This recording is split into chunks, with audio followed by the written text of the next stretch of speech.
Welcome to the Master Your Mix podcast, helping engineers, producers, and artists create professional recordings and mixes, even from home. I'm your host, Mike and Davina. Let's get started.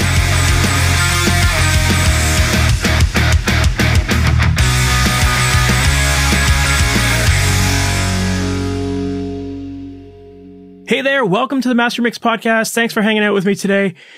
Today is an awesome episode, and I had the honor of interviewing David Bendeth. And if you're not familiar with David has worked on so many amazing records, so many of my favorites. He's worked with bands from Paramore, Killswitch Engage, Bring Me the Horizon, Under Oath, Sleeping with Sirens, A Day to Remember, Taking Back Sunday. Like, his list goes on and on and on and on. He is such an awesome producer who has an incredible journey. And we get into that in this episode. You know, he's not the typical producer that you think of who knows right away from an early stage that he wants to be a producer and is going to get to the top. Instead, David had a very non-linear path that he followed, and he had a lot of twists and turns in terms of his career, and he gained a lot of experiences that have really helped to shape who he is today and what he puts into the projects that he works on. And I think it's really refreshing to hear that kind of story, because I'm sure you can probably relate to this. You know, you might be someone who's really into music and you started to dabble in recording because you wanted to record your own music, and maybe you've been trying to pursue music full time, but you've had to take on other careers and other things have come in your way that have maybe taken you in and out from pursuing what you want to be doing. And I think that the story is very refreshing to hear, because David talks about a lot of those experiences. And it's his experiences that have ultimately led to him becoming the person he is today and getting the quality that he has today.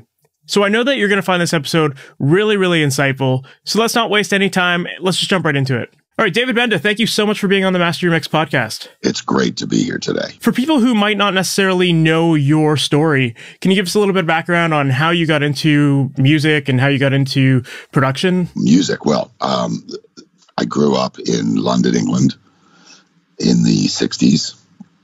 And of course, that was an incredible Renaissance time for music. And then when I was about 12, sort of through my formative years, I moved to Toronto. It was great to be there because you were also getting music from the UK and America at the same time. And then eventually, about 25 years ago, I moved to New York. So I've had the luxury of living in all three places and being involved in music in all places. At first listening and then eventually playing the guitar. So my background is varied culturally, I would say. And you had originally kind of started doing your own music, right? Yeah, when I was about 19, I got signed to a record deal. And I put out 3 albums as a solo artist under the name David Bendeth, mostly known for my guitar work, although there were vocal songs. So you do play guitar. How has that influenced the work that you've done in the studio later on? Like, how do you feel being a musician has made an impact on the work you do? I think the greatest example of harmony in music is musicians playing together. And so I really loved getting into a studio with a drummer and a bass player and a keyboard player or multiple people and playing live and recording that energy. There's something about that you cannot replace. And I think if you certainly go to rock music, that's the pinnacle of greatness, is listening to a Pink Floyd or a Led Zeppelin or an AC/DC, where you're hearing a band playing live in a studio. It's just a great feeling, and it cannot be duplicated. Absolutely. So then when you're tracking, we can get into this a little later too, but when you're tracking, do you typically like to record more off of the floor, or do you do everybody individually? Well, music has changed very, very drastically in the last 5 years. There's not a lot of live playing. I would say it sort of started to go on a downhill pace very quickly once computers came in, and obviously everybody got plugins and they could work from their houses. So the studios became expensive, property became expensive, especially in the major cities, and everybody found budget ways to make records. So I actually feel bad for a lot of people today that didn't get the opportunity to learn how to cut tape or work with a band that played together. Most of my work today is done on a computer. So obviously with the computer, you know, to your point, yeah, things have things have changed. The landscape has changed with it. But having grown up in that environment where a lot of things were on tape and the bands were jamming out live on the floor, what's made you make that shift to tracking more individually then, as opposed to, you know, giving people that experience? I think the major shift has been trying to remain relevant. And I think as a producer, you know, it's great to get your thing to do well at something. But it's really like if you're making the best brownies in the world and people want to eat apple pie, you know, who cares about the brownies at a certain point? It really doesn't matter. And then the other thing is getting stuck in a genre of music that's really on the outs. And that's dangerous to do too, because music changes and scenes come and go. You know, the funk scene kind of came and went, and then the disco scene, and then the 90s hair metal scene, and then the Nirvana scene, and, you know, now it's the hip hop scene.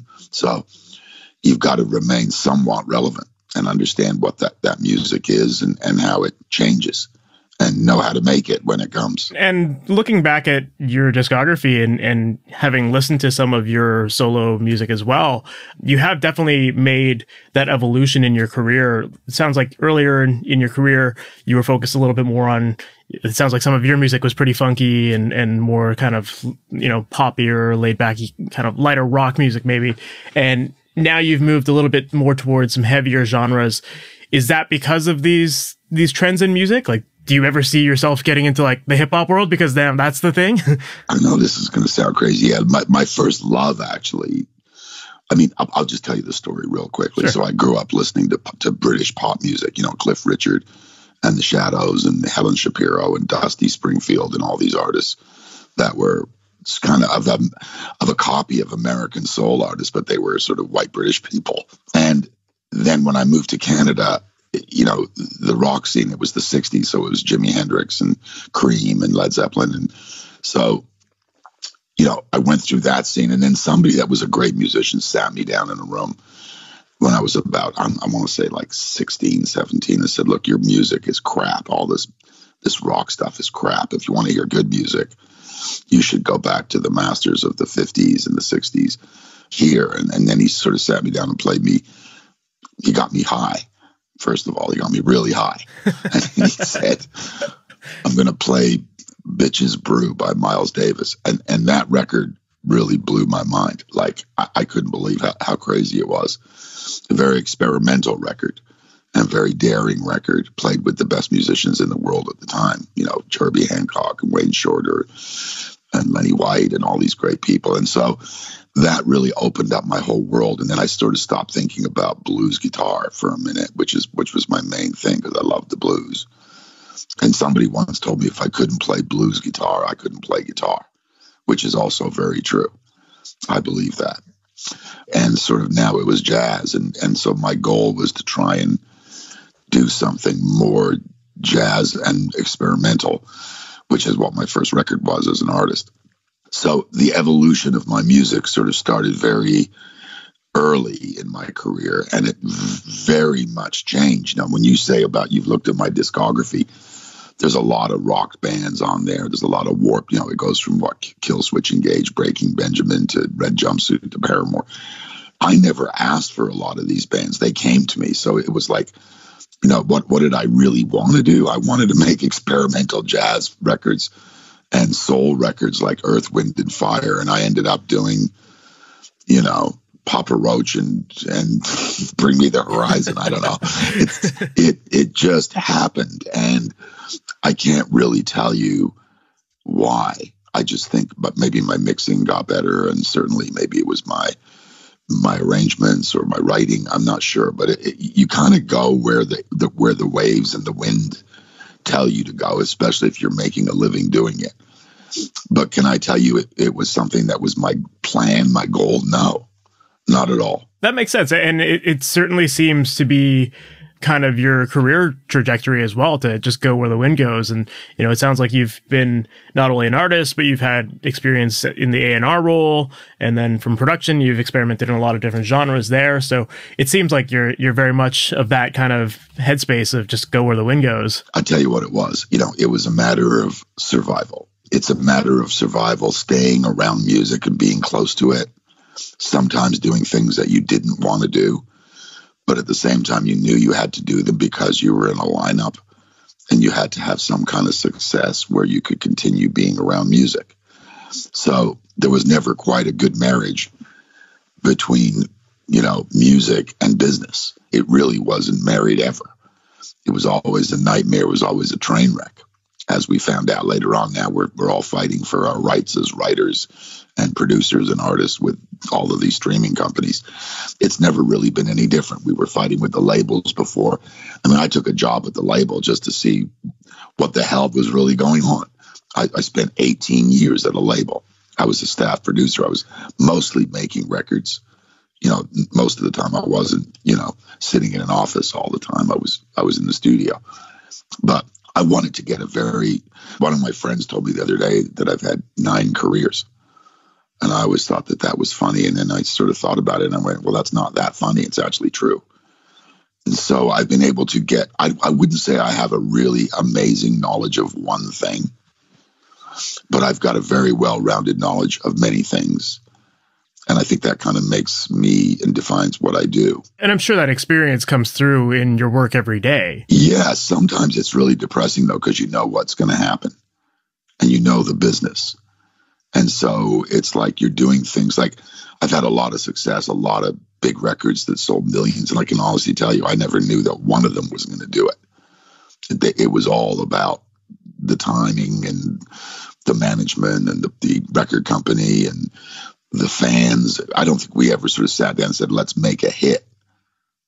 It's like, let's just try and make a good song. I'd love to kind of just quickly visit your time in the A&R role, because I imagine that being in that kind of position, you're probably being exposed to a lot of new artists, a lot of new music and trends in the music. And, how has that experience, maybe you can share a little bit of insight into like kind of what that role looked like for you and then how it's influenced the productions that you do now. I was married when I was really young and I was playing, in bars and all of a sudden the baby appears and now it's like, okay, you can't make $200 a week for the rest of your life and play 6 nights a week in a bar and travel. It was pretty earth shattering.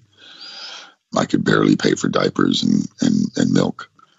It started to hurt. And somebody said to me, you should get a job. And I was like, forget it. I'm not getting, there's no way I'm going to get a job. And then it took its toll on me. And then by the time I was, I want to say 28, 29, and I toured for 10 years solid because I was out playing bars when I was 18, 17, maybe even younger. I could tell some stories about that too, because I wasn't even supposed to be in a bar, but I was lying and telling them, I was whatever I was, 18. But it was a very shrewd wake-up call, and all of a sudden I find myself in a corporate environment. My first job was at CBS Records in Toronto, and I was next thing I knew, I was working on a Platinum Blonde record. I wasn't writing, I was producing and A&Ring it, and then I ended up producing and writing with the band. And so it was like really weird. And then I had to interact with the American company, which there was a whole sort of thing between the American company and the Canadian company. We had Loverboy, we had Larry Gowan at that time, Platinum Blonde. We had some pretty good acts. And so I signed some acts, and then I brought an act in. I brought in Katie Lang to the label. That was a wake-up call because I think I had her on a contract for $25,000, and they were all excited about it. And then my boss turned around right before she signed the deal and said, well, we have to get the Americans involved because she doesn't write her own music. I'll never forget. I was like, what do you, like, we have this artist. She's incredible. She can sing and she's great. And he said, well, let's get their approval. And of course I did have an A&R person down there, a guy called Steve Rabalski, that loved her. And he tried to push the label to sign her. And then the next thing you know, they turn around and they pass because actually she passed because she said they didn't buy her lunch at a meeting that was at noon. And that Patsy Cline had told her not to do the deal. So she ended up signing with Seymour Stein. But at that point, I didn't know that. And I had gone to my boss and I said to him, in true crazy musician fashion, look, if you don't let me sign Katie Lang, I'm going to quit. And he was a bean counter. So he turned around to me and he said, so quit. No, it's okay. Just quit. And I went back to my office. I didn't have a job within, like, maybe it was 3 years. And by that time, I'd worked down at the New York office, filling in for someone too in the international department. I got to know the company really well. And now I find myself quitting and then having my boss really not care. So he says, he comes into my office maybe an hour later. He says, we don't have to leave right now. Take your time, go look for another job. Because I could see that my days were numbered there. And then, like, right before the 6 months was over, I got a call from a company called BMG, which is now Sony again, but it was RCA BMG at the time, and they hired me as an A&R guy. So the first signings I did there in Canada were the Cowboy Junkies and the Crash Test Dummies, which really pissed off CBS after they filed me because there was so much money involved in both of those deals. At the end, we were selling records hand over fist. And so I went through that, and then because of that, my boss got hired as the president. Bob Jameson was hired as the president of RCA, and we were at the Grammys for the Crash Test Dummies. I think we were up for 3 or 4 Grammys that year, and we didn't win anything, and I was pretty upset. And we ended up getting in this limo after the show, and he said, "You're fired." This is it for BMG now. And I'm like, oh God. He says, "You're fired because I'm going to be the new president of RCA, and I'm taking you with me." So that's the story of how I got here, and that's my record company story. I mean, there's a lot I could fill in between. When I got to America, of course, I signed Vertical Horizon and a band called SR-71, and I worked with Bruce Hornsby, and I ended up doing the Elvis Presley 30 #1 hits record. I mixed it and put it together, which was his biggest album. So, I'm not going to sit here. I'm telling you about all my successes, much like a guy would tell you he went to the races and won.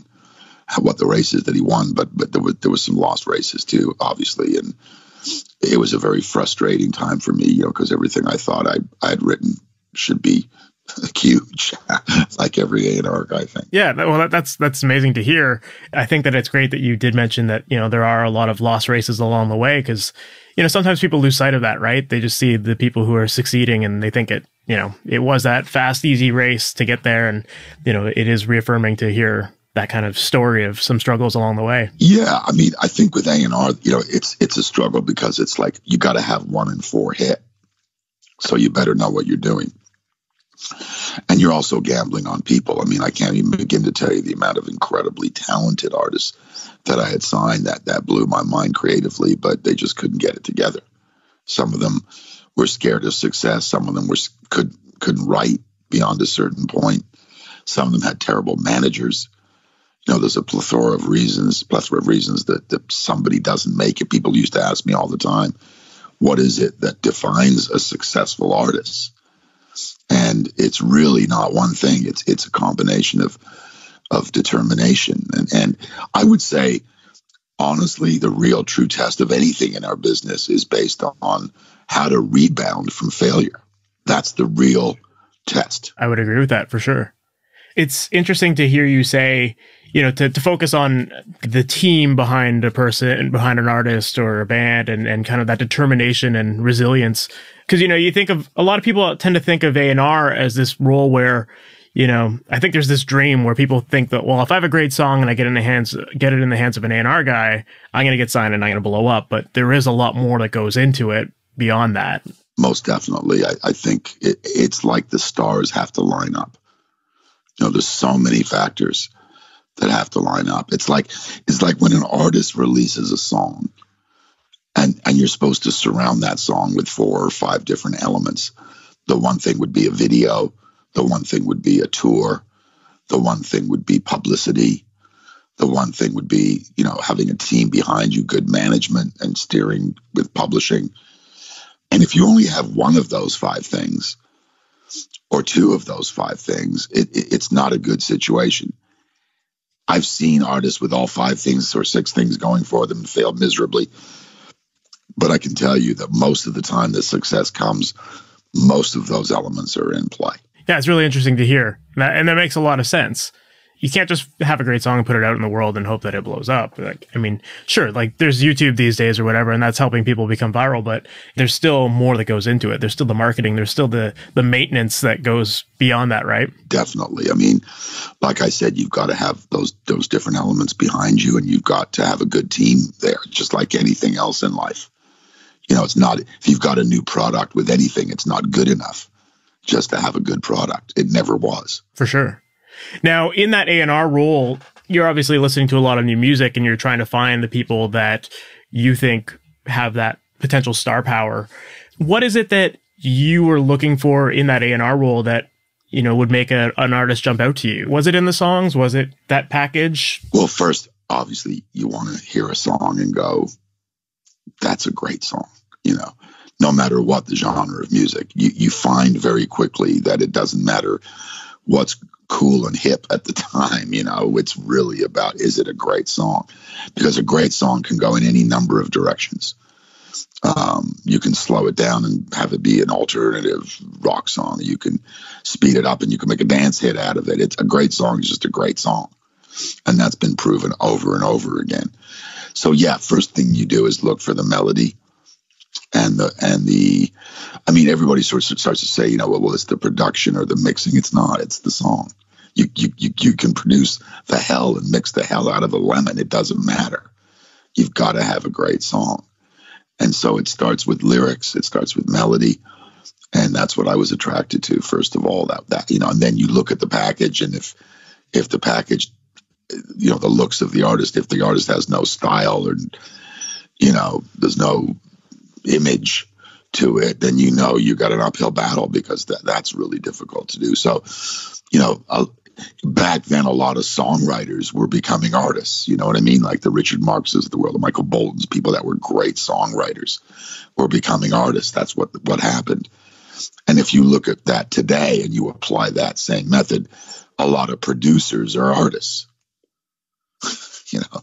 Especially these days, it seems like, you know, the home studio market is easier to get into. So it makes sense that these musicians or these producers started as artists themselves. You know, they're just trying to record a lot of their own ideas and get started that way, right? Absolutely. I would say that, you know, the producer is the new artist of right now. And certainly when we look at hip hop as an example of that, you know, a lot of these artists are producing their own music. They don't need anybody. They're mixing it themselves. They're producing it. They're mastering it. And they're doing it very cheaply on a computer. Yeah. So, you know, is that a great thing? Absolutely. It's fantastic. Is it detrimental to the public? Yeah, because there's a glut of music coming in nonstop. So how do you know where to go to listen? And how do you know what's good and what's, you know, you have to go wade through piles of songs. So I'm sure being an A&R guy today would be different than it would when I did it. So you kind of had the path of, you know, you started with the musician, being a musician, then you got into the A&R side of it, you know, supporting your family and all that stuff. At what point where did the production come into play? Well, it was always in place. I mean, every place I worked at as an A&R guy, I was in the studio all the time. So, and I should also probably say this too. I mean, since I was 18 and I was writing my first record, one of the first things that happened on my first record when I was about 21 was I had a hit record, a hit song. So I learned all about publishing when I was 21 in like 1978. So that was really a huge plus.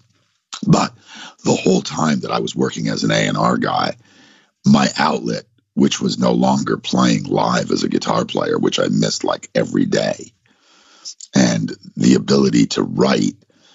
So every time I would make a new deal, and I made 10 deals as an A&R guy over 18 years, maybe it was less than that, maybe more like 7, I would always include the fact that I could be a writer on the outside, even though it was for an enemy company.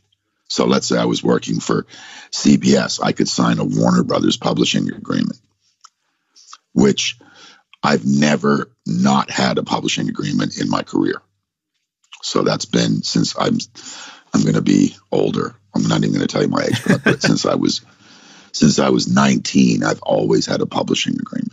So I've always been writing. That's very interesting, because I was looking at your discography and I noticed that there was a major chunk of the records that you'd worked on where you weren't just the producer or the engineer, but you were also a co-writer. So I was curious about how important that was for you to have that outlet or the ability to co-write with other artists. You know, it's funny. My very first job as an A&R guy, I was making, I think, $21,000 a year. Like barely on the poverty line, which back then to me was like, you know, I hit the jackpot and I was a millionaire, because, you know, when you're making $200 a week, it's not that easy. And I had my health insurance, you have your health insurance, and then you have, you know, those perks, an expense account, whatever you want to call it, because I was an A&R guy.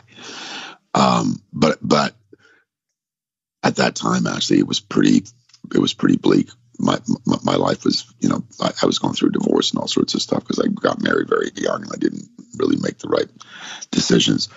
But the next thing you know, I had a cut with Joe Cocker and a cut with Jeff Beck, and both the records came out within a year of each other, and I couldn't believe it. Like, I was like, wow, this is incredible. Like, you know, I had money coming in over and above my salary, which really made me want to write. There was a big impetus for me to write, because it was something I loved to do after work, if that makes any sense. So I kept that up. So did you ever feel like at some point in your career, did you make that decision consciously of, a lot of musicians, they have this pursuit of like, I want to be the rock star, I want to be the famous musician. And then especially with musicians that get into production, there seems to be a point in a lot of people's lives where they have to kind of make a decision about committing to the pursuit of being that rock star, or just pursuing production or something else full time. So is that kind of, have you ever had that kind of conscious thought of like, okay, I made this decision to go pursue the production side full time? Like, was there a defining moment in your life where that happened? You know, it's so funny you should say that. I kind of wore a lot of hats, which does get confusing. Like, so one hat would be as a writer, and then one hat would be as a producer, and then one hat would be as a mixer.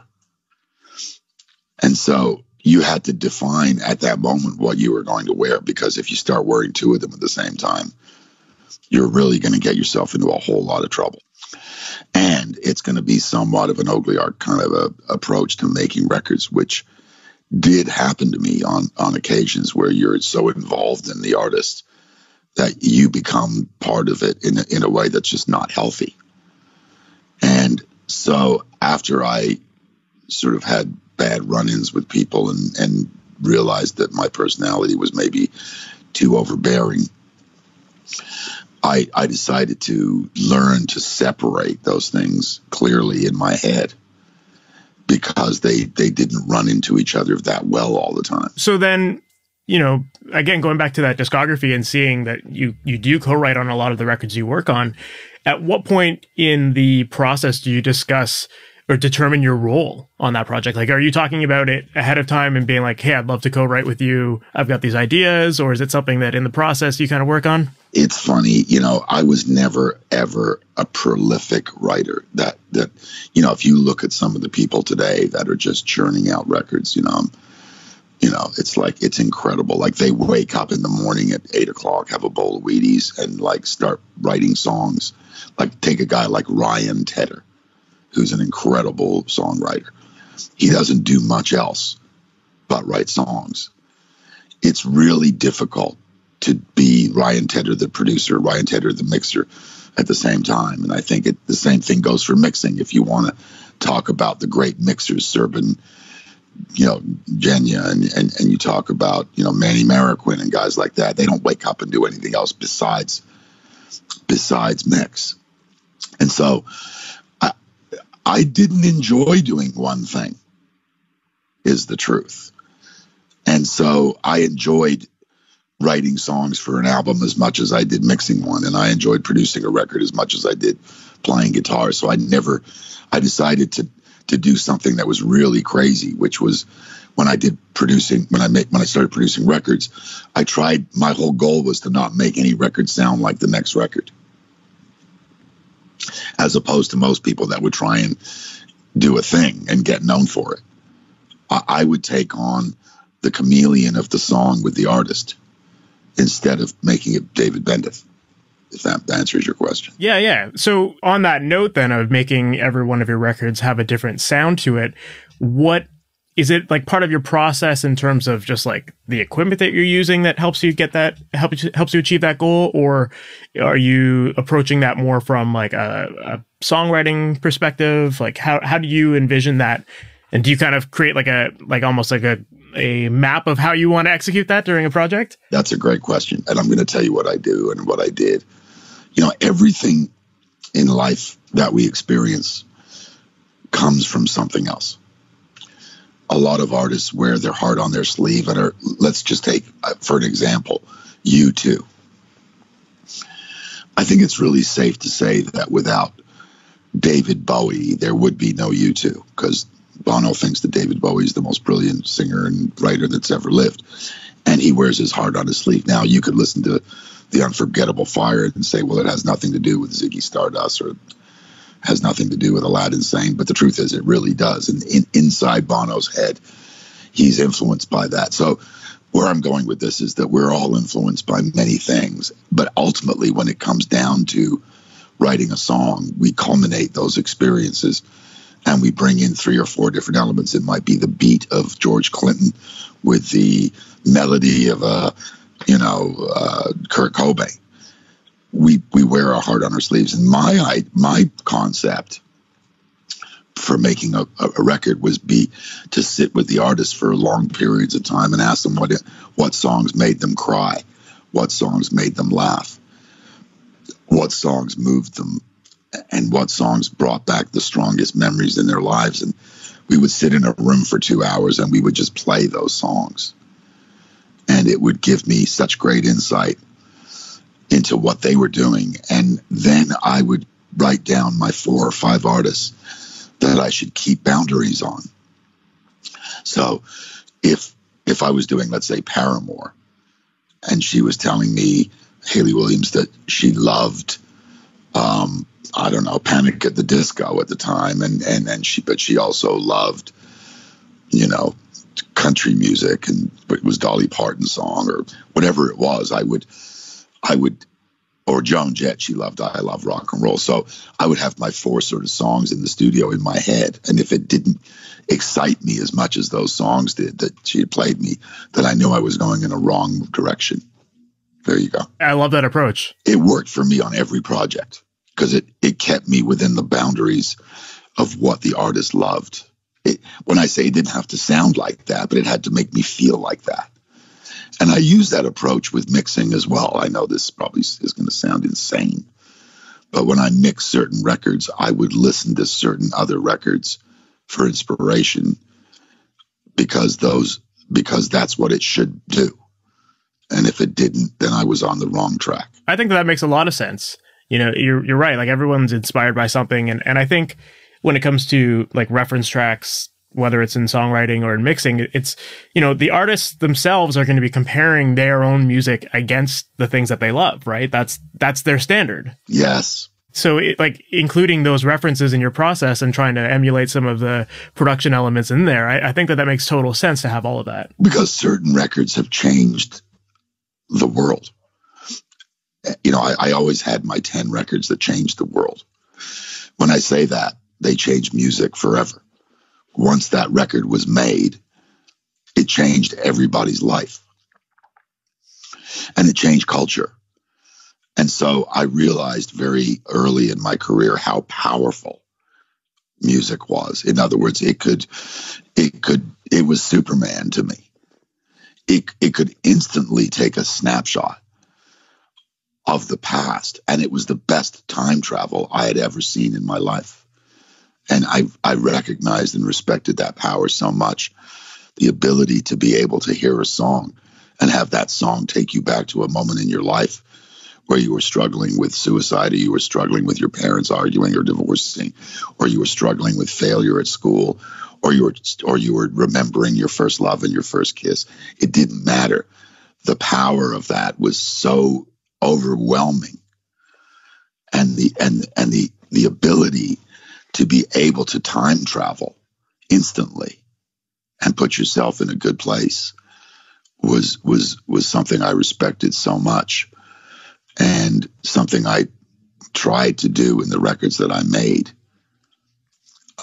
to the point where I don't even believe the artists recognized how powerful it was and how powerful they were as they were writing these songs, because they were young, most of them. But their feelings were very true and very real. My responsibility was to take that, capture it, much like a photographer, and then freeze it in time. That makes a lot of sense. I love that analogy of the time traveling, because that's what it is, right? It's like, it's just people connecting with something deeper, some sort of experience, that kind of thing. Yeah, that's all it is, you know? And then when you go to the records that have changed the world, you know, you go to, I'm going to name a bunch of records that I think have changed everything. You know, let's just say Pink Floyd, Dark Side of the Moon has changed everything. Michael Jackson, Thriller has changed everything. You know, Nevermind by Nirvana changed everything. NWA changed everything. Miles Davis, Bitches Brew, changed everything. It joined jazz and rock. The Sex Pistols changed the whole culture of everything instantly. Like, so you're looking at seminal moments over the last 50 years that have changed society and how we think about things politically.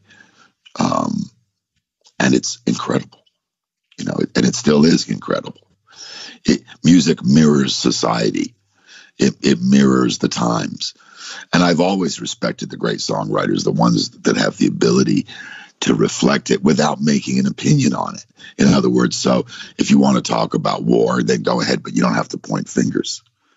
You can do what a reporter for the New York Times would do, or whatever, the Toronto Star. You could describe what was happening in your way without pointing fingers at somebody. And you could create a landscape and a picturescape of something by just explaining it without naming names. The power of that was pretty incredible. So when you're collaborating with the artists that you're working with and you're doing those co-writes, obviously it sounds like you have a process behind, you know, getting the inspiration for the song. But in terms of, like, do you contribute to the lyrics when you're doing these co-writes, or are you focusing entirely on music? No, everything. Okay. Melody, music. And then do you try to remove your own personal perspective from the lyrics that you're writing? Or are you trying to, whose perspective are you writing from? Are you trying to write from the artist's perspective or your own? I'm trying to realize the artist's vision. When I write by myself, I do my own vision for whatever it is I'm writing. So I'll sit here and write a whole song by myself and finish it. But when I'm writing for an artist, I again chameleonize into who they are, what they believe in, and what they stand for, and what they think is important. Because, you know, an artist has to stand for something. Any great artist in this world, if they don't stand for something, there's nothing there. That's how they attract the right audience too, right? Yeah. So I try and morph myself into what they stand for and what they believe in. And I write a bunch of words that I should never say when I write a song, or they should never say. Because there's certain words that the minute you use that word, it puts them into a very run-of-the-mill category. And so you have to know a little bit about literature and reading and words that can be used to manipulate the song better without selling it out. When you get into these co-writing scenarios in production, are you often like introducing songs to these bands? Like, when does this co-writing process happen? Is it because there's just not enough songs to make the record sound great? Like, or, you know, are you discussing these? Yeah. Okay. So sometimes I get asked to write on a record. And other times I've been told not to write one note on a record, and the artist is fine and doesn't need my help with writing, and all the songs have been written and all I have to do. So no one record is the same. Sometimes I write one song on a record. Sometimes I co-write. I'm going to use the word. Sometimes I co-write one song on a record. Sometimes I co-write 12 songs on a record. Sometimes I write no songs on a record. One thing with me is that it was never, ever an issue if somebody wanted to make a record and not have me write a song on it. I was perfectly fine with it. It didn't bother me at all. And if I felt like the song needed some changes, I would just tell the artist, I think you need a better bridge. You should write a better lyric because it doesn't culminate what the song is about, and they would just go do it on their own. Well, kind of goes back to what you were saying earlier about how sometimes when you mix all of those different hats, it doesn't always work out, right? So sometimes you do need to separate yourself from it. And songwriting is something that's completely different. I mean, I want to try and explain it in the way I usually do to an artist, which is, as a songwriter, you have a responsibility to serve the song, just much like the producer and the mixer do. It's a creation. Now, having said that, I don't necessarily believe that everybody that writes a song knows what they're doing. I happen to actually believe that we have no choice when we write. We become what I call a lightning receptor, and something passes through us that enables us to do something creative, which would be writing a song. And so we sit in a room with two people or one person, and we bounce back and forth, and all of a sudden we capture this lightning in a bottle, and it becomes a song. And so the writers of the song become the parents of this song. And that means that there's a responsibility to see the song through to the end, to finish it and to record it and to mix it and do all those things, to put the right vocals on it, to put the right instrumentation on it, have the right arrangement, to have the right key, to have the right tempo, all of the things that go into the greatness of a song and realizing its greatness. But much like parents that have children, my analogy is always that parents don't necessarily know how to dress their children for school.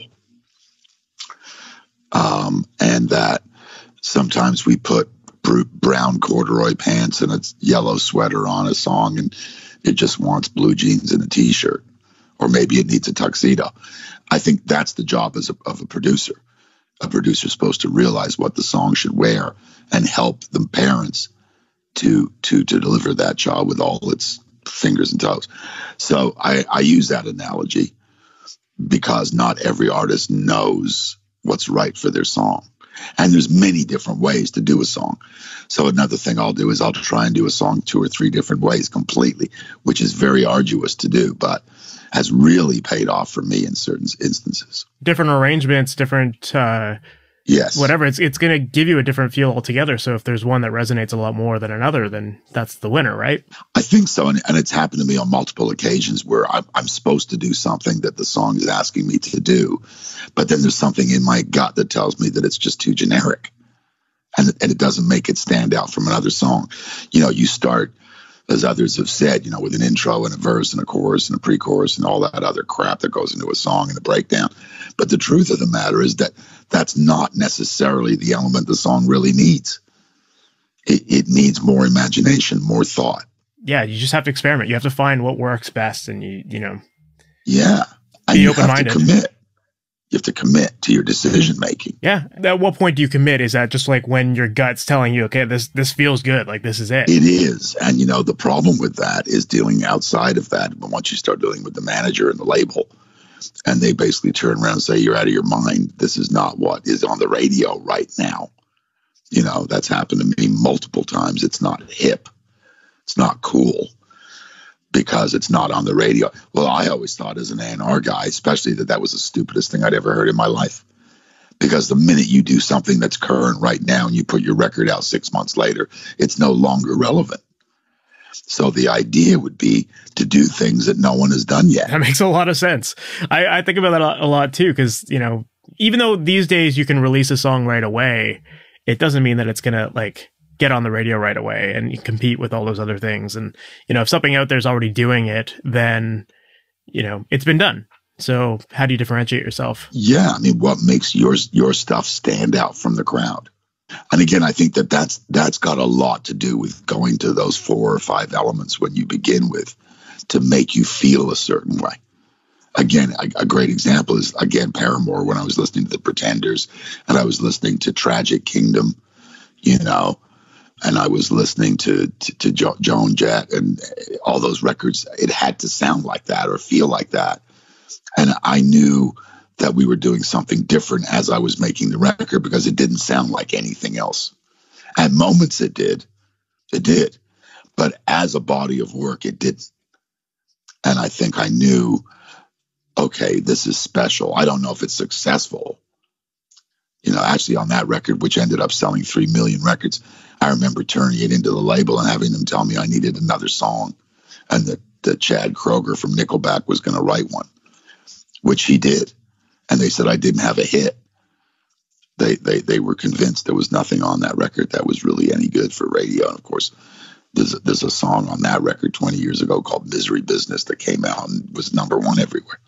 So I thought it was pretty funny. I've learned to listen to the industry, and I've learned that the industry is insane. And I think a lot of the reason, if the industry was so fucking clever, why aren't they in charge and owning the streaming business of Spotify and iTunes right now? Why do they have a minor stake in it? If you're supposed to be forward thinking from a technology standpoint, and you're supposed to be forward thinking from a creative standpoint, why is it that you're getting paid from outside sources when you own the music? It's kind of dumb.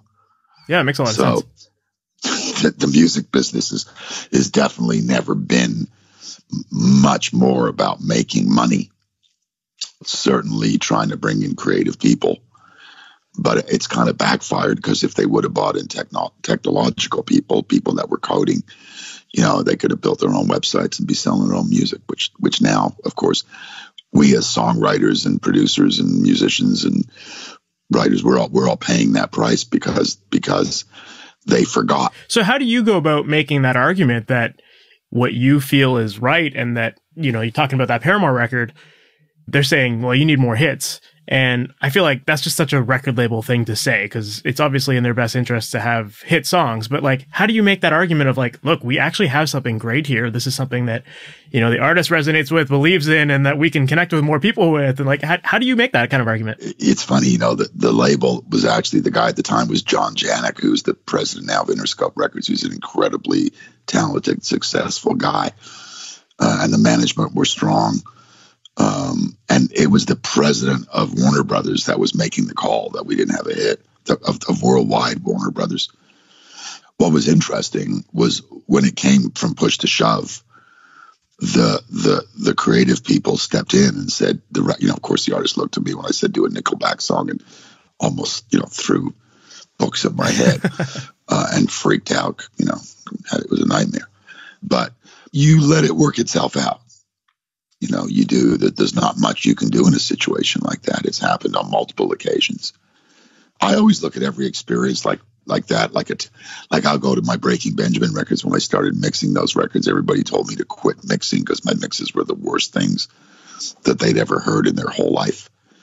And they sort of said, look, we're going to take all these singles that you've got on Breaking Benjamin. We're going to let Chris Lord-Alge is going to mix one, and then Rich Costey is going to mix one, and Andy Wallace is going to mix one, and Michael Brower is going to mix one. And the next thing you know, your record's like chop meat with 5 different mixers on it and 6 different mixers on it. David, you should go sit in the corner and learn how to mix, because you really don't know what you're doing. You have no idea. That was a really good thing for me. It was a great thing for me. Anytime we have obstacles in our career that tell us we shouldn't be doing something, it sort of triggers this inner desire to really want to do it, even though people are telling you you suck and that you're terrible and that you should never, ever do it again. That should light your fire enough to learn how to do it properly. And I think that's what makes greatness always, is the failure. Of course, it motivates you more, and you get better results when you're passionate about it.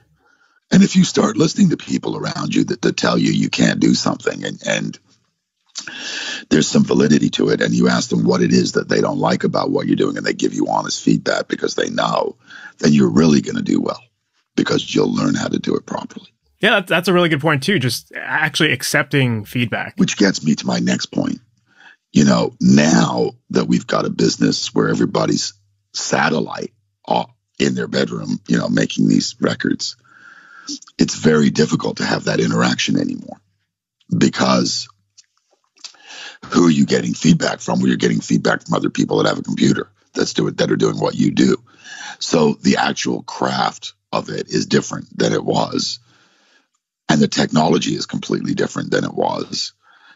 And therefore, the sound of it is different. Right now we're all dealing with a lot of lo-fi music, which doesn't take a lot of, it's actually very difficult to make hip hop, and I'll tell you about that in a minute because that's what I'm in the middle of right now. But to do anything well, it's very, very difficult. But the way it's done has changed drastically. And I'm not going to say it's better or worse. It's just really, really different. And getting good and honest feedback is a lot more difficult these days. You said we're currently working on something hip hop related? So I told you at the beginning of this, my own life has taken on many different roles. So anyway, over the last year, I told you about those records that I made back in the 70s.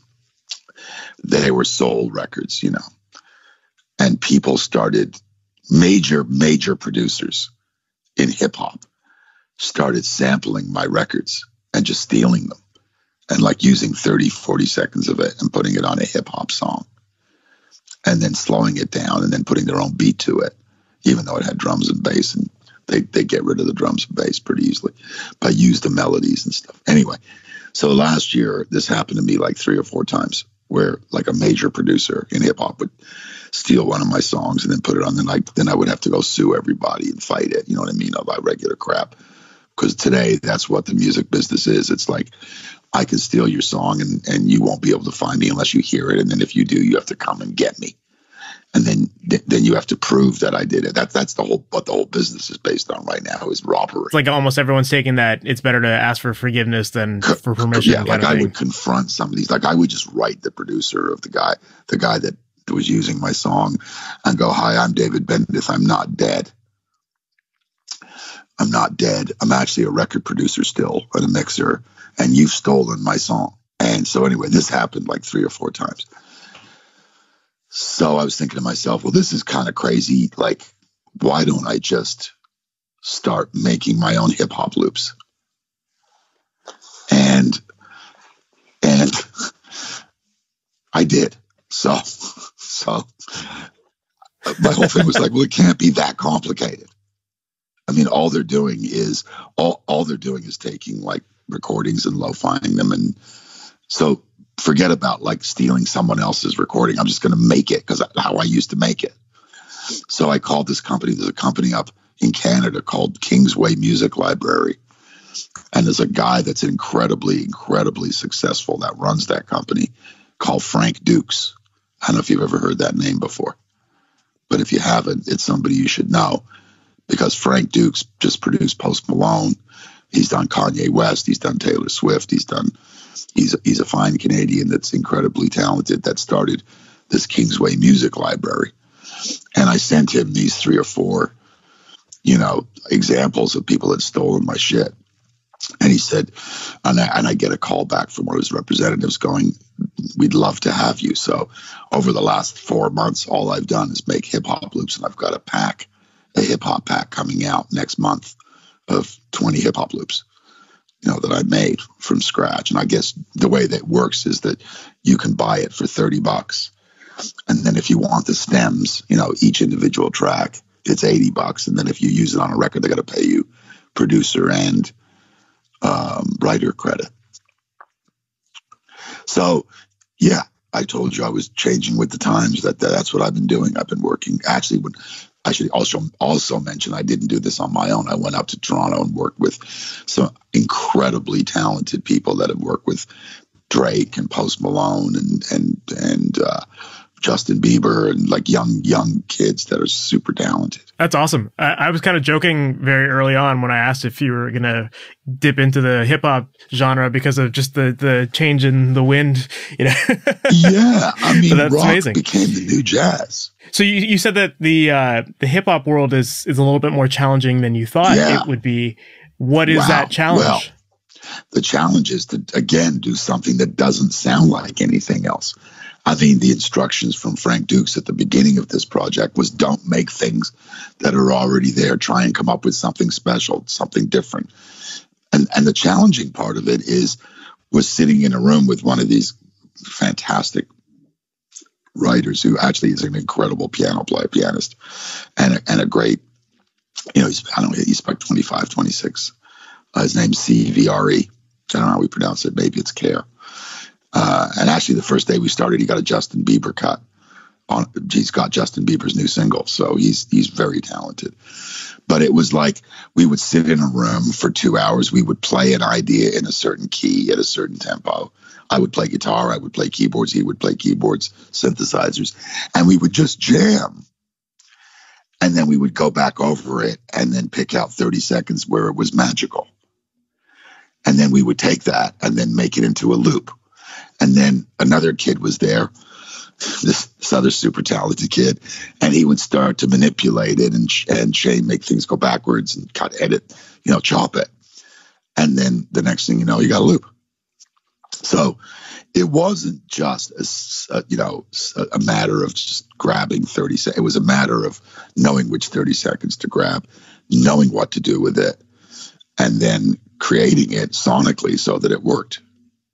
Now, I haven't had any success yet, and Drake hasn't done, or The Weeknd hasn't done used any of my loops.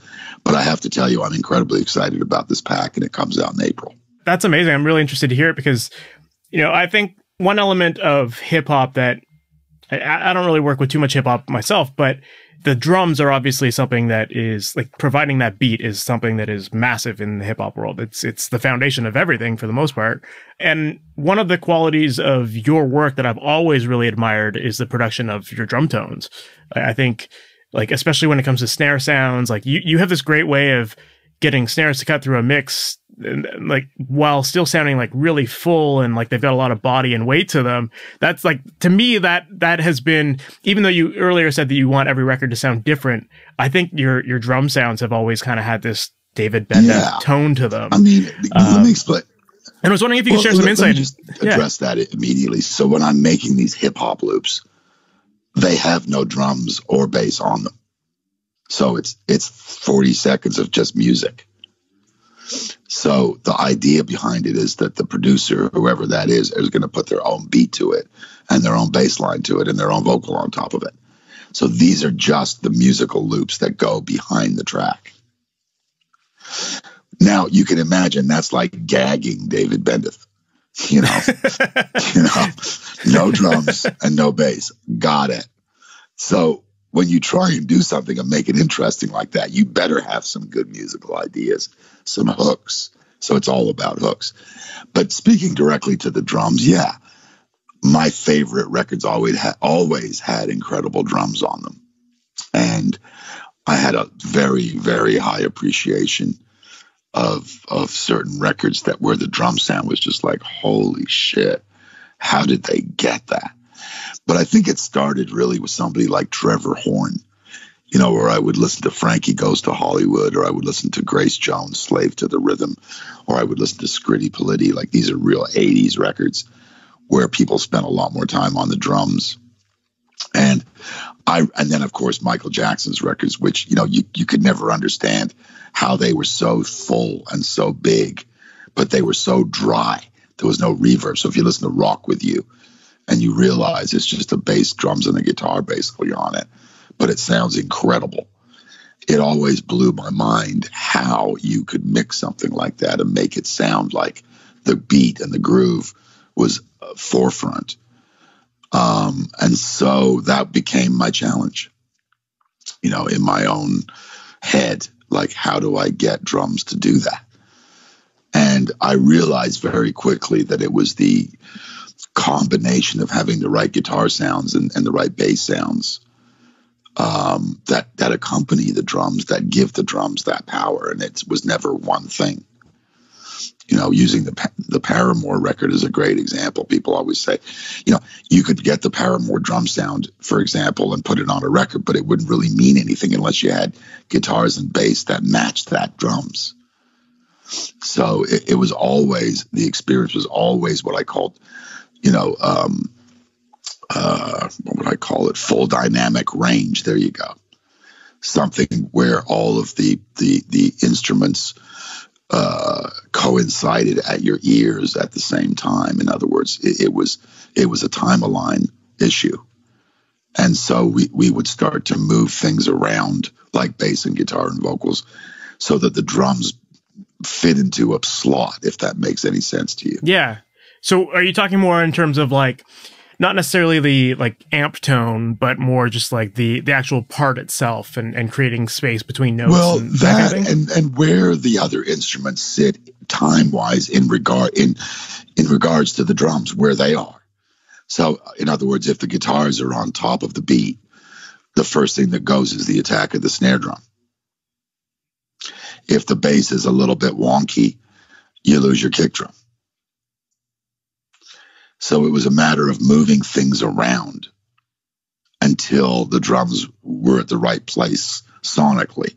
That happened to be not just an EQ thing, or not just an effects reverb thing, or not just a room thing. It became everything. As you're saying that, I'm hearing Misery Business in my head and thinking about the guitar line and how it actually sounds in relation to the drums. And you're absolutely right. Like there's all these breaks in the parts where the snare just comes through and it's right, like full blast, because of the right? editing, the guitars are probably 10 milliseconds behind the drums instead of 10 milliseconds ahead of them. That makes a lot of sense. Yeah, so it's how we perceive music. And I think, again, that comes from just experience. Like there's a whole argument. It's not really a secret that most of the great mixers in the world are over 45. Again, we're talking about culmination of experience. If you take a guy like Chris Nordalgi or Serban or whoever it is, Andy Wallace, these people have been mixing records for 30 years. They should be that great. That's all they do. But I'm trying to say is they've also gone down many roads where they've made extremely bad mistakes, I'm sure, earlier on in their career, or even maybe 10 years ago. It doesn't really matter, because that's what mixing is. Mixing is knowing instinctually where to go and not guessing. Is the bass, do you have enough bass? Do you have enough vocals? All of those things. Is the background's too loud? Is the blend right? All of those things are mixing. And that means you have to have musical instinctual knowledge. And I don't think that you can be a great mixer until you're 40. There you go. I just said that. That's because it's out in the world. that was a big statement, but I'm really kind of being honest, because the truth is, if you're a great mixer, it means you can mix reggae music and you can mix rock music and you can do heavy metal and gent and you can do a hip hop song. I mean, if you're a great mixer, you should be able to do anything. Yeah, because to your point, it's the experience. Yeah, right? I mean, it becomes better than that. Like, let's take a guy like Rick Rubin, who's like a major megalo guy in the music business. He doesn't know how to play an instrument. And he's not really, I don't think he does. He's not really a songwriter, but he has a great instinct for music, like it's through probably listening to 1 million records. And so he developed what we call taste. You know, he knows what's great because he's got taste. He's able to pick out taste because he probably listened to all these 60s records and all these 70 records in detail and studied what it was about them that made them great. I totally believe in that, because if you don't know that, then how the hell are you going to apply greatness? What becomes your vanguard for greatness if you don't know anything about music and where it came from? Yeah, it's really interesting, just the idea of studying music, because I think a lot of people just listen to music and they either enjoy it or they don't. They don't necessarily know why they enjoy it or not. It's a feeling. I had right? this great conversation with Arif Mardan after he got fired from Atlantic Records. He was about 68, and he was sitting around doing nothing, you know, because he was retired. And then his friend called, says, "Can you do this record? We've only got a $35,000 budget because it's on a little label." And he said, "Sure." And he went down to the studio and he sat behind the console for 6-7 weeks and made this record. And of course, he won Grammy of the Year for this record. I'm trying to remember the artist's name, and it slipped my brain, but she was a jazz artist. What's her name? Famous. Anyway, so I phoned him up after the record, and Arif Mardan has made some of my favorite records. You know, whatever it was Saturday Night Fever, and he did Respect for Aretha Franklin, for Christ's sake. So I called him up and I said, you know, Nora Jones was the artist. And I said, you know, congratulations on your Grammy. That's incredible. She sold 20 million records, whatever the hell it was.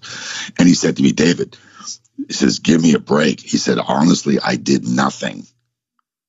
I just sat behind the console and let greatness happen." And so there was a big lesson in that, which is recognizing an artist's ability to do greatness without you, and just being there for them to hold their hand through the process. Because those navigational waters get crazy sometimes when you're not sure of yourself. And if somebody's there that knows, that has great taste, like Arif Mardin, if the guy that made Respect for Aretha Franklin is telling you that your vocal's okay right now and it's going to work great, then you should shut the fuck up and get back onto the next song. And that's another thing about having experience, because the truth is, and you can quote me on this, they don't pay you for what you have. They pay you for what you know. And you can have the greatest studio in the world with all the biggest gear and all that, but it doesn't really matter unless someone in the room is willing to stretch the boundaries and take music to another level. Yeah, that's great. Like a lot of great nuggets in that. Because, yeah, you're right. Like sometimes you just have to step back and just appreciate it for what it is, and then, not get in the way. And a lot of producers get in the way and they make it their record. I can see people listening to what you just said about, making space around the snare drum, for example, to make it cut through a mix, right? And now they're thinking like, well, now I need to, every time an artist shows me a song, I got to figure out how to rearrange their guitar parts so that I can make the snare cut through, like there's all these like rules that people hear that they think they have to follow, right? A lot of people talk about my drum sound, and going strictly to Paramore is a great example. I mean, this band's like 17 in the studio with me, 18. The drummer's like 50. And so I do the first mix, which happened to be Misery Business. And I've already got the drums cranked in the room. Like they are cranked. And I think it sounds pretty cool. And, we have the band and the A&R guy come in the room, and everybody's freaking out because they haven't been in the room all day and they can't wait to hear the first mix of their song. And they listen to it. And what do you think the very first thing they tell me is?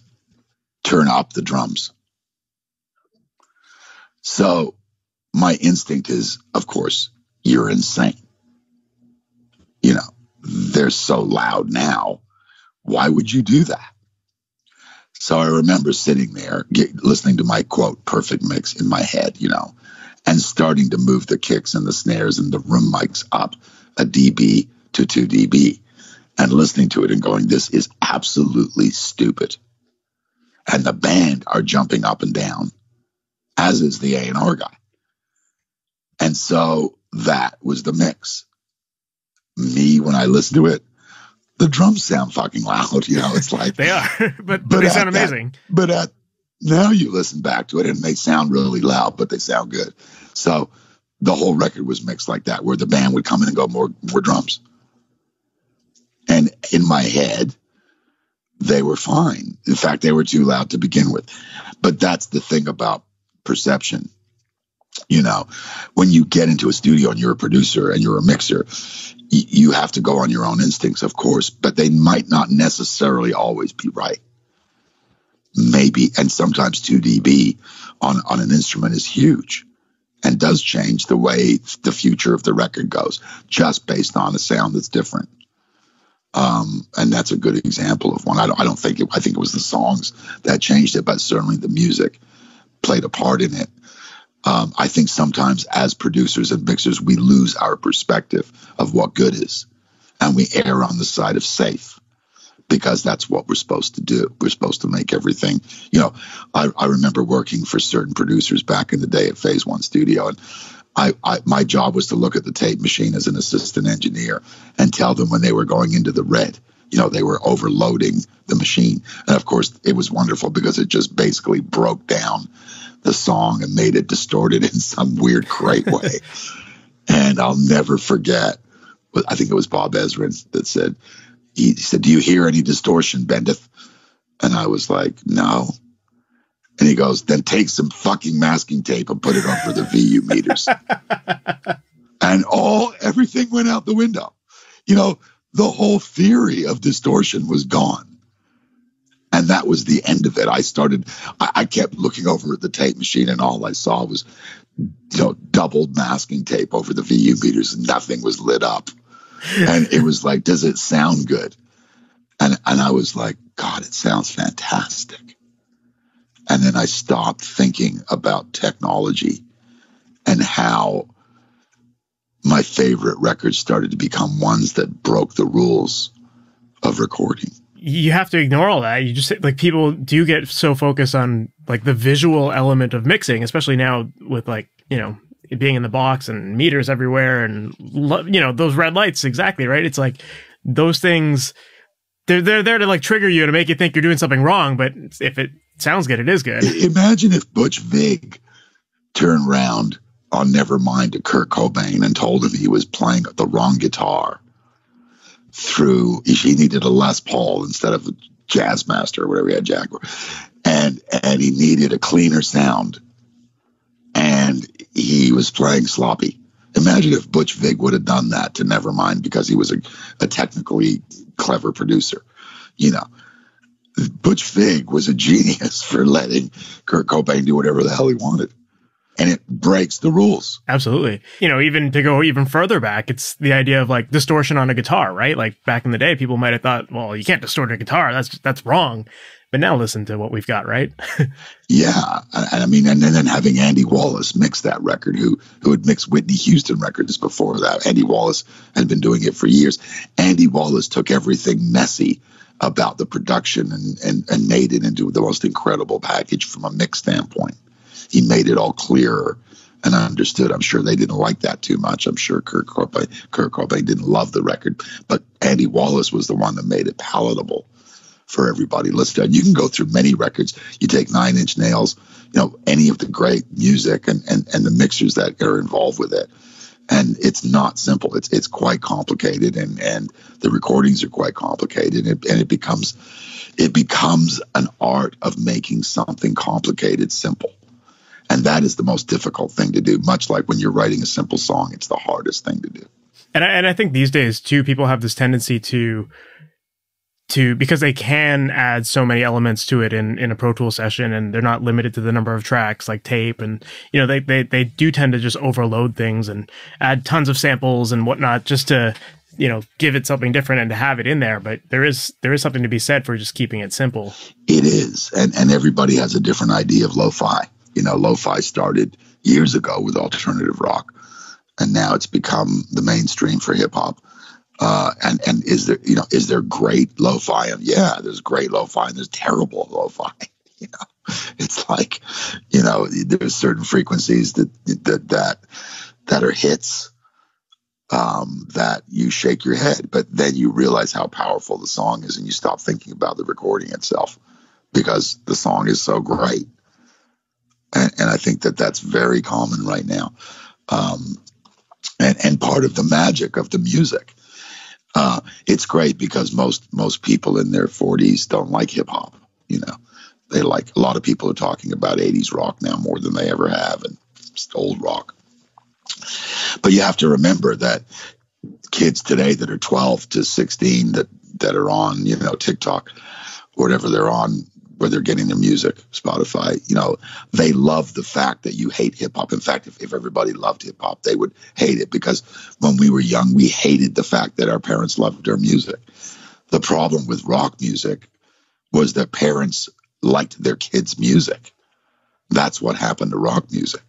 So it no longer was a rebellion music. It's an interesting take on it. I like that, though. It's true. Yeah. There's something to be said for the outsiders and the you know, the music that isn't necessarily pop, if you like modern pop, you know, that kind of thing. Yeah. I think that's why there's somebody like a Billie Eilish or something like that who's coming up with this different sound, and you know, people are gravitating to it now, right? Yeah, and I think deep down, secretly, if you're in Metallica, or you're in Slayer, or you're in, I don't know, you know, Five Finger Death Punch, the truth is we all love a great pop song. We do, because it's part of who we are. And I think it's safe to say that there's certain songs, like if you're listening to Rihanna's Umbrella, or you're listening to the Girls song by Beyonce, whatever you're listening to, I don't know, Katy Perry, whatever it is, that there's just something about it that you go, I love this song, and it's undeniable. And you know, that's part of who we are as well. Is we might do something in the daytime, but there might be other things when we're driving to the beach that we want to do besides what we do all day. And I think that's the beauty of music, that there's music for certain times in our life, you know. And I think that's what you talked about at the beginning of this conversation. I think I'm talking a whole lot, but I'm sorry if I am. No, it's great here. You're saying a lot of great things here. But I really feel like, again, relating to the power of music and what it can do, how it can change the way we feel drastically to get us through certainly hard times. It is an incredible drug. Absolutely. And music is it's an extension of our emotions. And, you know, to think that, you know, the guys that play in these like heavy metal bands, like to think that they're always the angriest people in the world and that they're just like, you know, punching everybody all the time. Like that's the furthest thing from the truth. They love laughing. They love chilling out and like, you know, just loving life and all that stuff too, right? We're all human. We all have the same emotions. Happiness, sadness, all of those emotions are triggered. And the job of a producer today is to trigger and hopefully work with an artist that stands for something. I had the chance actually once to meet Bruce Springsteen. He was at a Breaking Benjamin concert with his son, who is the biggest Breaking Benjamin fan, or was. This is, I don't know, 10 years ago. And I'll never forget, we gave him a guitar, the son his guitar, and he says, "Who are you?" And I said, "I'm David Bendeth, the producer." And he says, I know every Breaking Benjamin song. And I looked at him and I said, "What are you talking about? You're Bruce Springsteen. Why would you even say that?" Yeah. He says, "What are you, crazy?" He says, "You live in New Jersey.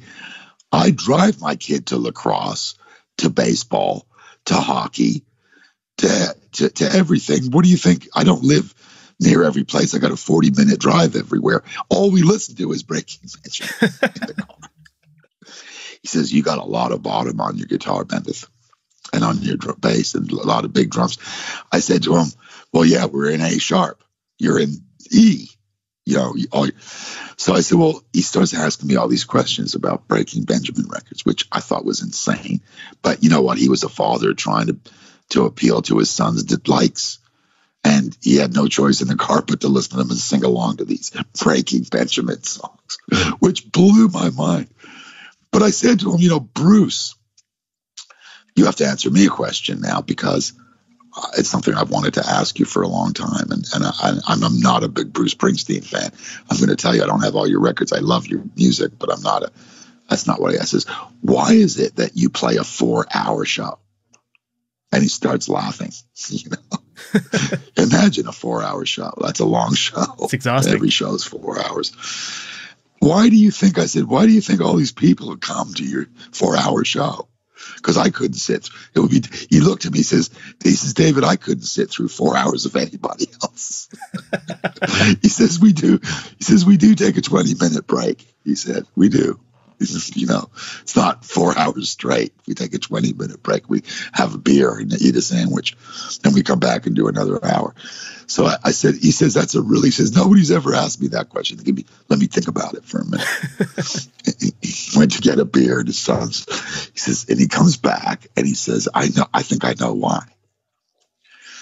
And he said that when I walk onto the stage, I look at the audience and I see my whole life in front of me.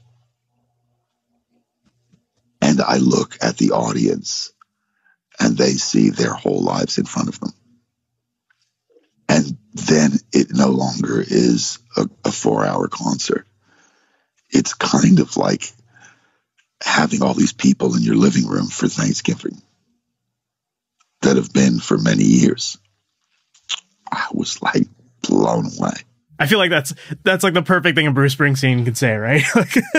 He did say that. And I was very moved. And I started to love his music a lot more after that.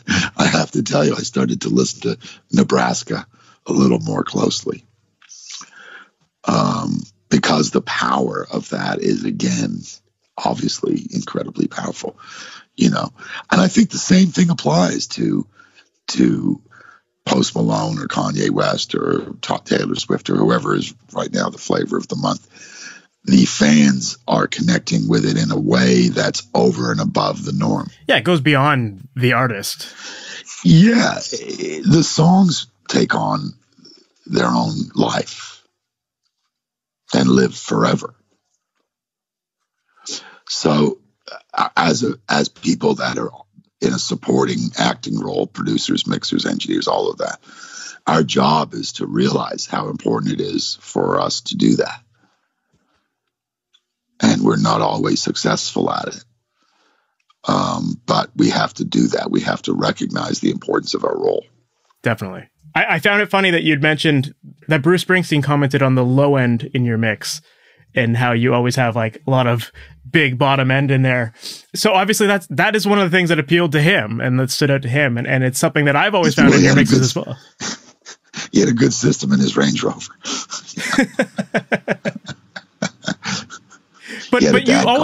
But you always have had a great way of getting the low end to feel really big and full, but not overpowering in your mixes.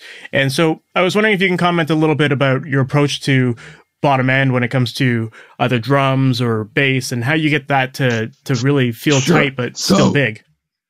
The truth is, behind all of that is how do I even sort of begin to broach this conference? Well, I'm just going to tell the truth. How's that? I was never, ever a great engineer. I didn't want to be a great engineer. It was never my goal. The technical side of music was something at the beginning of my career, I only had bad experiences at, where I would start to mix and it would be a nightmare, especially when I was on my own. So I recognized that it was always great to work with a great engineer and then shape the mix the way I wanted to through their hands, if that makes any sense. So I was always very, very, very lucky in my career that I was able to be smart enough to pick fantastic people to work with that were more than willing to go where I wanted to go with something and listen to what I had to say. They would basically set up a mix and then we would just go, and then they would leave the room and leave me because I would have the basic elements that I needed to mix it. All of the reverbs and all of the delays all set up on faders and all of the effects. And then I would have everything side changed. But the actual, to start a mix from scratch and then like spend 4 hours setting it up and then spend another 7 hours mixing it.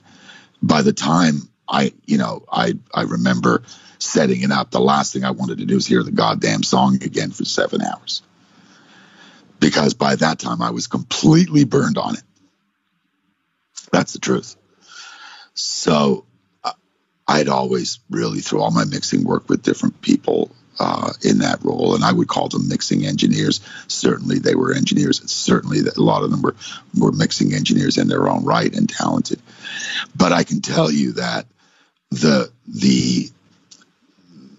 sort of determination of trying to find sounds and moving things around, sometimes I did it on my own. Sometimes I would make them do stuff. Sometimes they would have an idea as well. So it would be just different combinations. But it was a pursuit of trying to get the biggest bottom end with the biggest drums. Yeah, that was like back then. That was what we wanted to do, and that was hip. And it was like let's blow this up. And basically, what we would always do was always put somebody else's mix up as we were mixing, so it would always be compared. One of the things I loved to do more than anything, and I learned this from Jack Joseph Puig, because he sat, remember, as an A&R guy, I would sit there for all the mixes with all the greats. I would sit there with Andy Wallace and Rich Costigan or whoever it was, Tom Lord-Alge, Chris Lord-Alge, all the big guys, and I would watch how they did it. I had people forget that about me. They forget that I got to sit next to greatness every day for weeks on end. I wasn't sitting there making phone calls, eating lunch. I was asking them questions over and over again, learning my craft.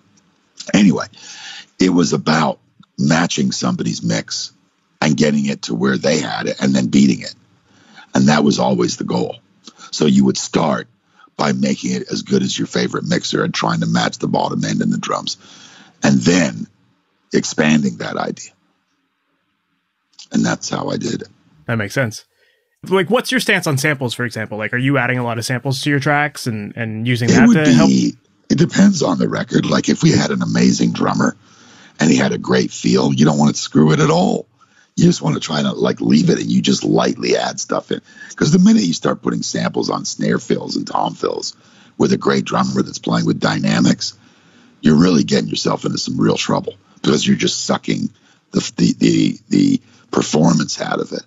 So, you know, you would try and work with the best drummer possible and use the least amount of samples. I would say, as a rule, probably it would be 60% drums, 40% sample. It would be like to help as opposed to feature. You know, every time I stuck samples in with a shitty drummer that you know, replaced, you know, sound replacement, it was always terrible feeling, awful.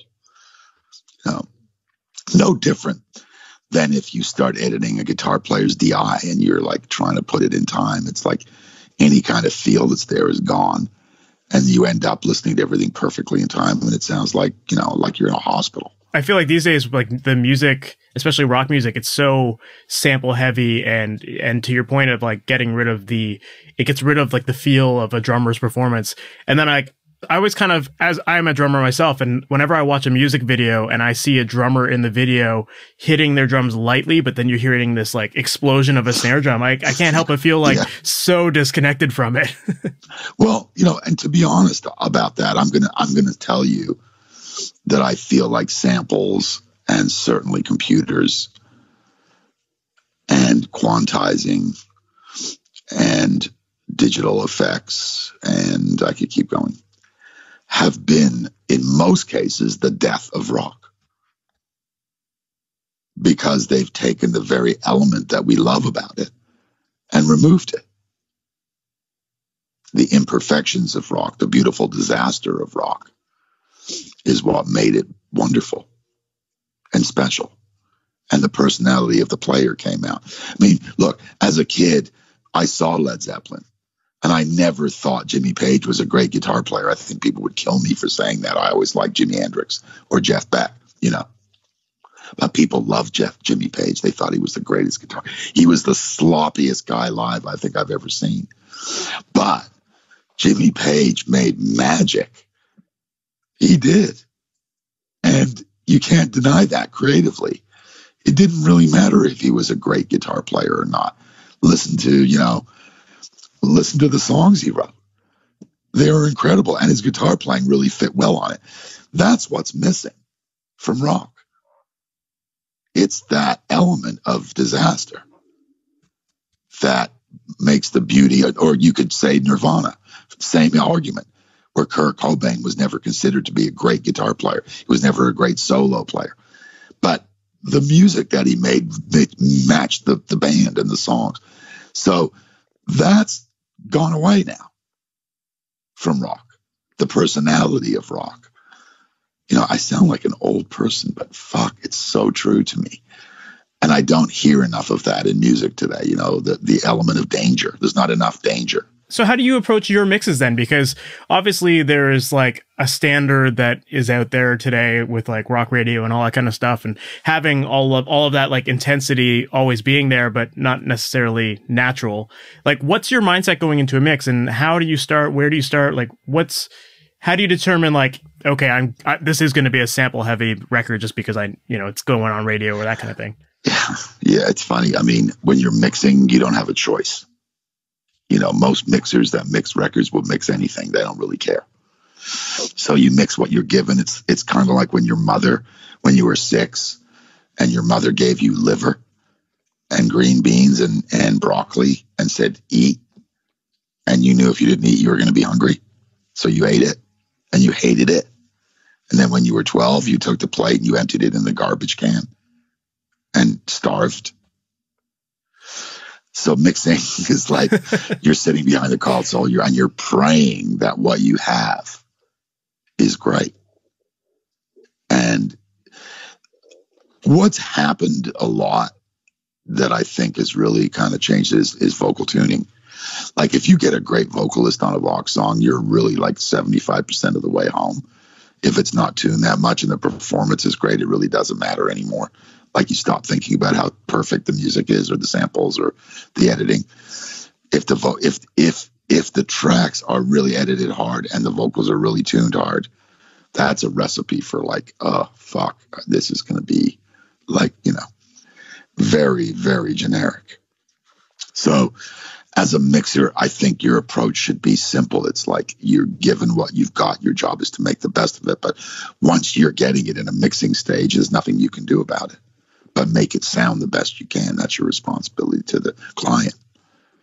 But it doesn't necessarily mean that it's the optimum way to do it. I mean, there's so many songs I've mixed in my career that I wish were done a certain way that would have made them way better songs.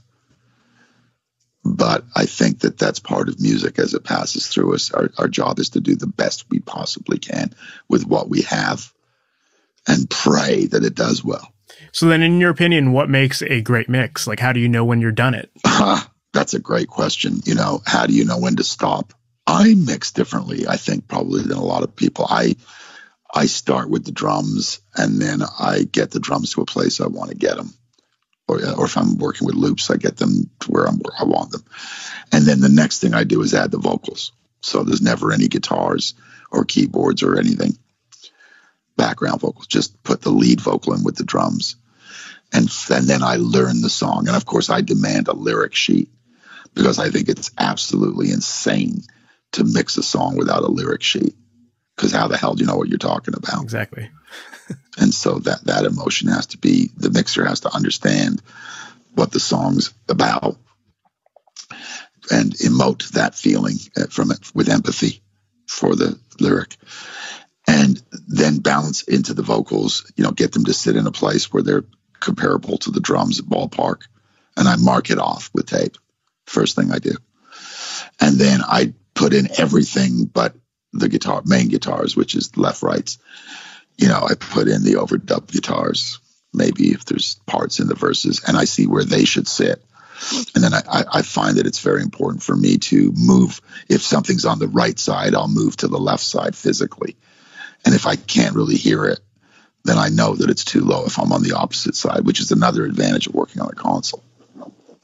You can move, or you can, walk outside of the room if it's on the left side and the door's on the right. You close the door and you say, "Can I hear it?" I mean, all of our work we do sitting in front of two speakers, which is insane, just stupid, because music is not listened to like that unless you're in a car. Once I get everything in, I mix usually 8 bars at a time, like stitching sections together. Is that because you process different sections differently, or? Totally. Okay. Yeah. Well, you're introducing new facets to the mix. It might be a guitar on the right side. It might be a keyboard line. It might be in the second chorus. You've got a line coming in the second half of the chorus. Everybody that records these days puts everything in all the time. Well, mixing means it's not supposed to be. You're building your song. You don't have to have everything generically all the same every time you hear a chorus. So what you like to do is introduce new elements and make it interesting to listen to the listener, so that you're taking them on a 3.5-4 minute journey. The biggest issue with songs today is the last chorus, because nobody thinks about the last chorus. They make it like the first or the second one when they're recording. And that's really, really bad, because it doesn't make you want to listen to the song again. There has to be some interjection of something original in the last chorus or the last outro or the last 30, 40 seconds of a song that make you want to hear it again. And if you're basically just pasting and sticking something that's already been there, then it shows you have no imagination to your mix. Yeah, I remember going to a songwriting conference a couple of years back, and they were talking about just the natural way people, like the way people listen to music these days. And, they typically get to that 2-minute marker where a bridge usually has to happen, because otherwise people are bored, right? So you need to do something with your bridge to just change it up and, add these new elements to it. And then it makes sense that, now people are used to listening to some bridges, but to hear a chorus again, you don't want to go back to the same boring thing they heard earlier. You have to add on top of that and make your mix reflective of that as well. Well, that's another thing that kind of killed rock, is like there was no bridges. Like a band would be writing a song in A, in a key, a tuning to A tuning, and then they would get to the bridge, and the bridge would be in A. And then they get to the last chorus, and it would be in A.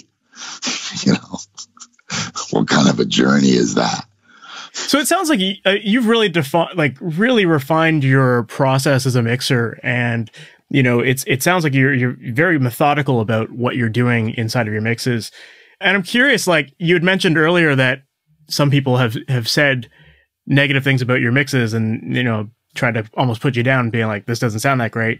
But like, at what point did you start to feel like you were making good mixes? And what point did you just blow past all of that criticism and just feel confident in what you're doing? I think it really happened when I had about 5 different labels telling me my mixes sucked. And the artist told me that they liked the mix, but it was out of their hands. And so I recognized immediately that there were certain elements that I had no clue on, because I'm not an engineer. That's not, again, what I studied guitar. I studied songwriting. I studied production. I did not study engineering. It was not an important. I had a very good knowledge of it, but I never was passionate about it. I never felt the passion to be an engineer, to set up microphones and to make sure the phasing is correct, and to make sure that the recording levels are good, and make sure that the path and the chain was correct, and make sure that the equipment was working. All of that to me was like bogging down, having fun. It's all of the complicated things that, So I think it was really just knowing that the vibe was right. And so when I learned from all these people that my mixes were weak, I really wanted to know the truth. That was important to me. I probably learned that in high school.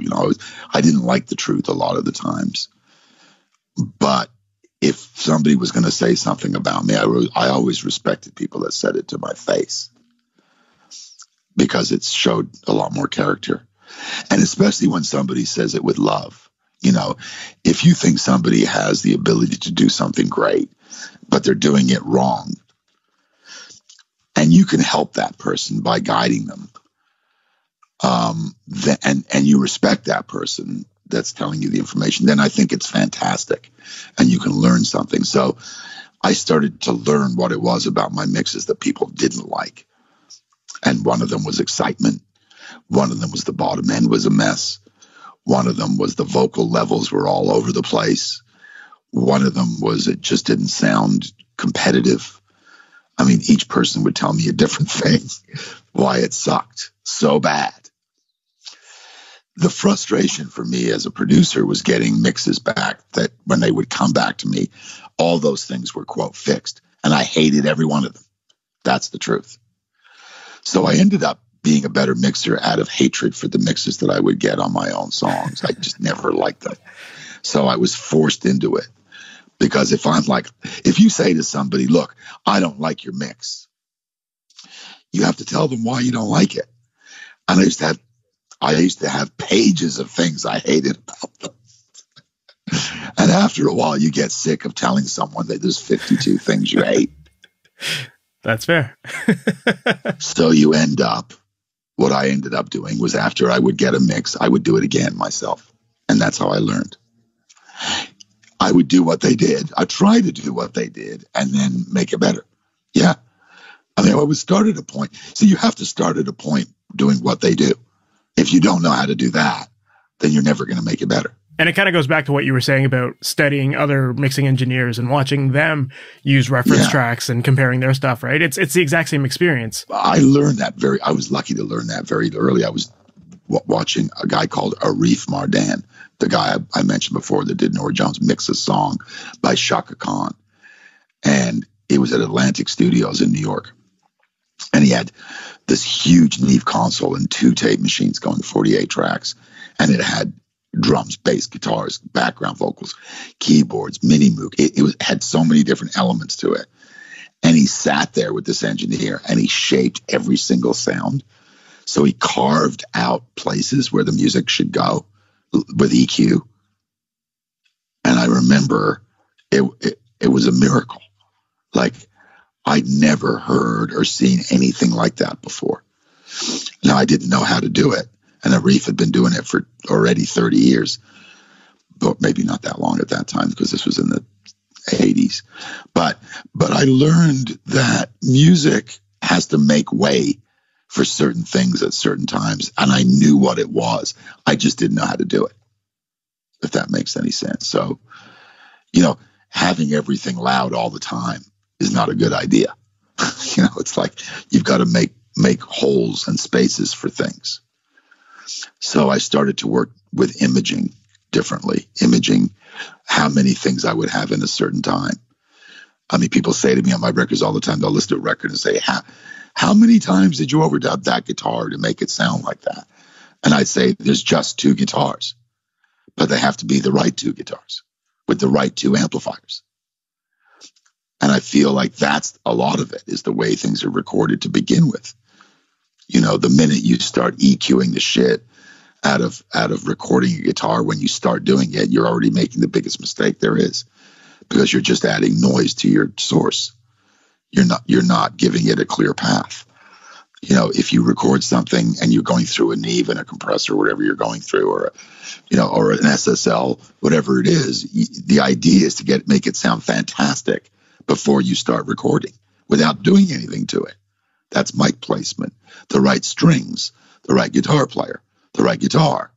All of those elements change that. It's being a producer and having that vision and creating it. and not letting anything get by you. Wow. Yeah, I think that's a great spot to end, because it kind of sums up everything, you know, from production to mixing and just thinking about the big picture and how do you get those emotions and get that feeling and, you know, putting it all together to really present it properly, you know. I think that this has been a lot of fun, and I'm sorry if I talk too much. No worries. I've been taking this all in. It's amazing. I think there's a lot of great stuff in here that just really touches on a lot of important parts of the process. It's, you know, the making a record isn't just doing one thing. It's a combination of lots of different thoughts and preparations that go into it, right? It is. And I don't know if I told you this or not, but right now I'm teaching the master's course at the Berklee School of Music in Boston in production. I'm teaching a remote class, you know. And so I'm learning a lot too. Obviously, I'm dealing with people that have graduated Berklee and they're going on into the world. And so you're learning a lot as you're teaching. And that's been a real eye-opener for me too. I mean, it's been fantastic working with the next generation of greatness firsthand every day. Yeah, when you teach it, it almost forces you to break down your process. Yes. And then you learn about what they're doing, which is also sensational, because they're great musicians to begin. You know, they're all people that can read music and play an instrument, and very, very talented. Well, for people who maybe want to learn more about you and follow the work you're doing, how can they follow you online? I'm on Instagram. I'm on Facebook. I'm on Twitter. And I have a website, davidbendeth.com. Awesome. And lastly, any cool projects that you're working on currently that you may be able to talk about? Right now, I'm very excited about a plugin that I have that came out this week, the STL Tone Hub, which is a guitar plugin that I've been working on for a long time, and was a vision I had about 3 years ago. I went with a company called STL, and there we made Kemper profiles, and we've transferred them now, all of them, over to a plugin which came out this week, Friday, which I'm very excited about. I'm very excited about my Kingsway Music Library Hip Hop Pack, which comes out in the middle of April. I'm teaching the master's course at Berklee in production, and I'm mixing. And that's mostly what I'm doing. Not a lot of production these days, as I've shifted to more of what I feel is relevant. And of course, a lot of songwriting. That's great. Yeah, I noticed the STL Tone thing come out this week, and I've been meaning to check it out. So I will definitely dive into that. Fantastic.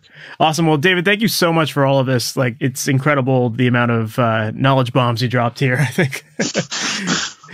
Just it's a great insight into what goes into everything you've done, and I think that your story is very inspiring. It has a lot of twists and turns, and I think that that's something that people need to hear as well, because it's not just one linear path to the top or something. You know, it involved a lot of ups and downs and a lot of changes. And it does. And my advice to everybody out there is to always believe in yourself. Never say never. A lot of the things that happened in my career, you know, I would never, ever have imagined. They were just dreams and things that were unobtainable. But if you're committed to your craft and you love what you do and you keep working really, really, really hard on it and put in those hours, you know, after 10,000 hours of doing anything in life, you get to be great at it. And I just, just tell everybody to believe in themselves and seek advice, learn something from other people that are willing to share and pass the torch. Absolutely. That's great advice. Well, David, thanks again. I really do appreciate it. My pleasure. I'll speak to you later. I'll talk soon. So there you have it. That was my interview with David Bendeth, and what an incredible story. I think it's really inspiring to hear from someone like that who has had that many twists and turns in their path and has, gone from being a musician to being an A&R guy to, getting in the producer chair to working in multiple genres and to be constantly expanding on the work that he does and pushing his limits and learning new things. I think it's really incredible to hear that story. Plus, I've always been a massive fan of David's drum sound, so it was really fun to get to chat with him about that and to understand a little bit more about his philosophy on how to make drums sound big and creating space in the production and the arrangement to allow those drums to cut through the mix. I thought that was really cool and a very great way to describe his process, and definitely something that I'm going to be thinking a lot more of on future projects that I work on. Now, if you found this episode inspiring and encouraging and you want to start working on your own mixes and taking a deeper dive and getting your mixes to sound more polished and more professional, I'm currently offering a free download for you that I would love for you to check out. It's called The Ultimate Mixing Blueprint, and it's a guide that I've put together that shares how to use EQ and compression in your mixes. And you can check it out at masteryourmix.com/blueprint. And check it out. It's entirely free. It'll help you get over any frustrations that you've had regarding mixing. If you're not sure of what to do, what to boost, what to cut, where to compress, what kind of settings to use, it will all be laid out for you inside of this blueprint. So definitely make sure to check it out. And if this is your first time listening to the MasterYourMix podcast, make sure to please subscribe to it so that you can get notified of any new episodes as they come up.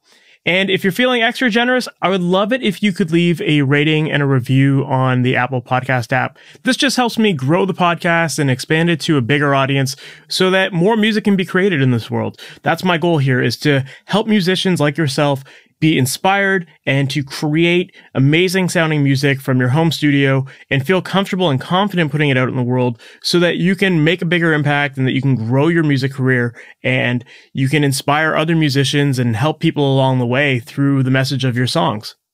So that's it for today's episode, guys. Thank you so much for listening all the way to the end here. I really do appreciate it, and I really look forward to talking to you in the next one. Take care. Thanks for listening to the Master Your Mix podcast. To have your questions answered, submit your questions to questions@masteryourmix.com. Please go to iTunes and subscribe and leave a review. And for more information on how you can improve your mixes, visit masteryourmix.com.